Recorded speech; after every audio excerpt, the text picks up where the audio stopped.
We wanted something more, as Robert talked about. We knew we wanted something different. We just weren't clear about it.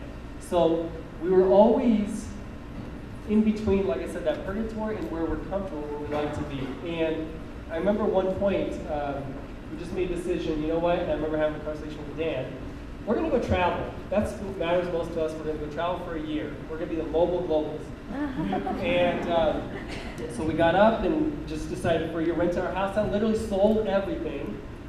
Thank goodness for Craigslist. And sold everything off and said, we're going to go travel. And about 2 months into it, after renting our house out, we're thinking, what in the world are we doing? This is not what we thought it was. And we said, you know what? We're not going to go back to where we were because we knew if we settled there, where did we really want to go? So we actually chose Austin, Texas. And there's nothing wrong with Northern California, Southern California. That's not anything wrong with it. It's just we knew that we settled there, and we knew we wanted to live in Austin. So we moved to Austin, Texas, and through this entire process, though, there was a lot of turmoil. There was a lot of doubt, specifically with Lana. There was, can I really do this? Because during the time that we started the traveling, we were kind of like, okay, we're in the middle of nowhere, honestly. We're kind of like, okay, 2 months into it, we no longer have the house in California, we sold everything else, it's rented, we're in the middle of nowhere, are we going to go to Austin? And there was a lot of confusion, very little clarity. When we finally settled in Austin, I literally had to go buy mattresses to move into an apartment, and it was a completely different life. So if you understand, but we started moving to the direction to where we wanted. But again, there was a lot of things going on with Lana as far as, and she'll share with kind of some of the things that she was going on in her mind, but she was finding that she tied her value and who she was based on what we were doing in the business. And so when we saw our business start to kind of plateau out because we decided to go travel for a year, she started freaking out. And there was a lot of stuff that started happening mentally where she would literally come and cry, saying, Lee, I know we're global, we're this and that, and we show up to these events, and we have to paint this picture of who we are, but that's, internally we knew we weren't fully congruent in integrity. Does that make sense?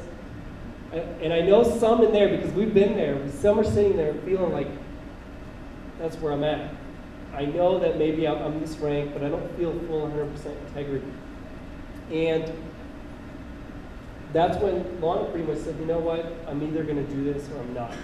And she made a decision. She came to me and said, Lee, I'm either honestly going to go back to nursing or I'm going to go see Dr. A and make a decision to go out of this. I said, absolutely. So I said, we need to go see Dr. A. And next day, she literally picked up a ticket, flew out there, and would you like to share? Sure.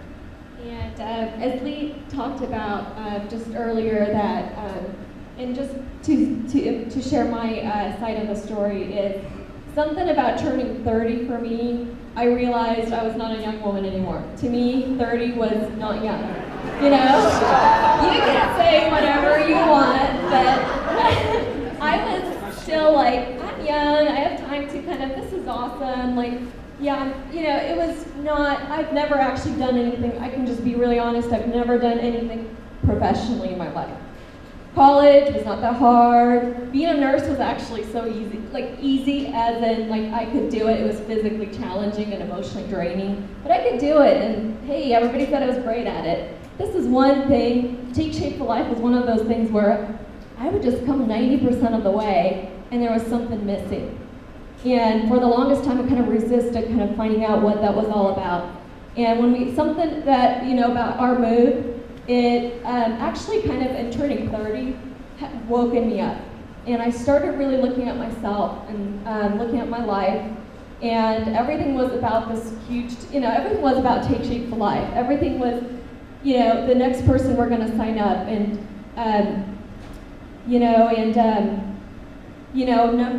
numbers, growth, got to grow, get another executive director. All our life was about that. And we came to a new place and we had no friends, no relationships, and really nothing in our life that we really wanted. But a great thing was we started from scratch and we started bringing the things that mattered most to us. part of me seeing Dr. A was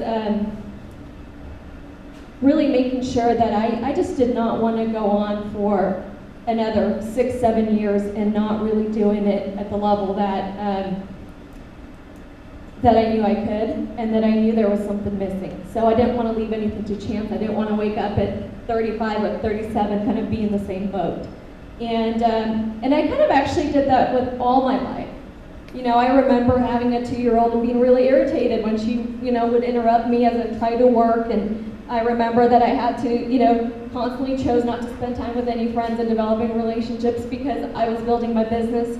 So really just making a conscious decision to live around what matters to me and creating non-negotiable things that, you know, doesn't matter what goes on, I'm going to be there for my daughter. Doesn't matter what goes on, I'm going to, you know, be very clear about what's important to me and make sure I take care of those things in my life. And when I went out and saw Dr. A, we really, you know, spent a lot of time figuring out what that was, because I honestly did not know. I had no clue what I could do better. And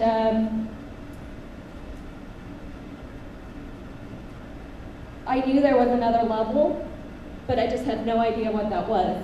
And by mentoring with Dr. A, by spending the time, by learning the empathetic coaching skills, and by just being around and watching him, I came back, and I just remember this is the first time in my Take Shape Life career when I was not double-minded anymore. You know, it's always one foot, hey, Take Shape Life, but if that doesn't work out, there's all these other things that I can do. It was the first time I knew what I needed to work on, and that I was okay with failing, because I kind of in my mind already failed, and I was not scared of that anymore. And it was amazing to actually watch as I've implemented everything and kind of brought it to lead, as I watched everything in our life change based on everything Dr. A taught me. And I actually didn't have to believe it was gonna work. I had no, you know, I had no attached outcome. I was like, okay, I'm gonna just go and listen to Dr. A and follow everything he taught me. And literally, you know, since I knew I couldn't do it on my own anymore, I better do it the way he asked me to. And I spent the time studying everything he taught me. I think I listened to the recordings and my notes 6 or 7 times, and really followed it to a T.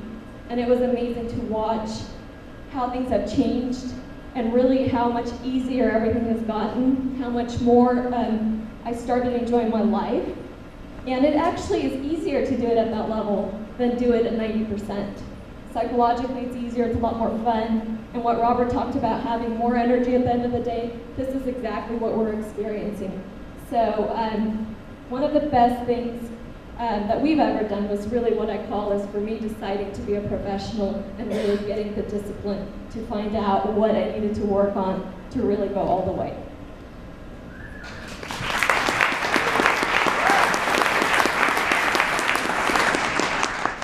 And just quickly on the practical side, to give you an idea of me kind of watching from a side view too, and working on those same ones. When she brought it home, you know, I listened to those things too, and I was like, okay, we're missing these pieces. And what are those pieces?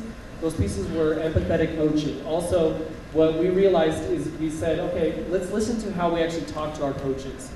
And we would get on the phone, we'd listen to how we would have a conversation. And it was authority subject. We would tell our coaches what to do. We would not find out what they really wanted and partner up with them. And really, we didn't spend the time developing the relationship that we all talked about developing, right? It's like we jump straight to strategy and here are your taxes and tactics, and this is what you're missing. Instead of finding out who they are as a human being, who they are as a person. And I love what Robert Fitz said earlier. It says if you want to be empathetic, don't just have a toe in there. Don't go in there asking how they feel. What about their aspirations? What about their values? What about their family? Really be genuinely interested in that person. That's what we started doing. And our coaches responded to us differently. Because now they were partners. They were no longer somebody, that number that we brought in, that qualified for a certain point, and then they disappeared, right? And also in our relationship too, in our business dynamic, for couples in here, this has shifted a lot. Now I was no longer in the role of picking her up and spending all that time and energy trying to pick her up and get her emotions back up to where she could perform, right? So now it was, we're partners together. I'm no longer, spending all that time and energy away from focus from the business, but now we're working in partnership together. And so those are some of the practical things that I've seen. Also, the way we actually can talk to each other is completely different now. And so, Dr. A, we're so grateful that you took the time to be able to give us the opportunity to spend with Lana, be that empathetic coach, listen to her, listen to what she really needed, and then we were able to take that and go home and really use that. And we just are so grateful. And to Dan as well.